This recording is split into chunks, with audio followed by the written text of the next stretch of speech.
Akses jalan penghubung antara Desa Tapos 2, Kecamatan Tenjolaya, Kabupaten Bogor dengan desa tetangganya kini telah bisa dilalui dengan layak setelah dilakukan penghotmikan oleh pemerintah Desa Tapos 2 dengan menggunakan dana Samisade dari Pemda Kabupaten Bogor.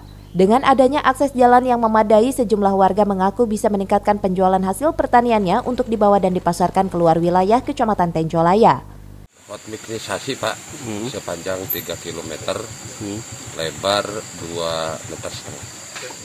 Sangat penting karena ini kan mengakses semua penghubung antara satu wilayah ke wilayah yang lain, baik Desa Tapos dengan Cibitung maupun di lingkungan Desa Tapos sendiri antara RW 1, 2, 3 sampai 4. Saya selaku RW 1 dengan adanya Samisade ini ya bisa meningkatkan taraf hidup masyarakat di Desa Tapos 2 karena dengan adanya jalan hotmiknisasi ini masyarakat Tenjolaya terutama masyarakat Desa Tapos 2 bisa lebih maju ke depannya karena akses jalan yang begitu baik.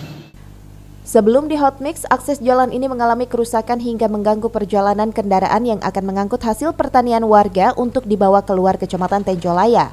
Namun kini akses kendaraan yang akan mengangkut hasil pertanian pun menjadi lebih mudah. Dari Tenjolaya, Kabupaten Bogor, Mande Jajar melaporkan.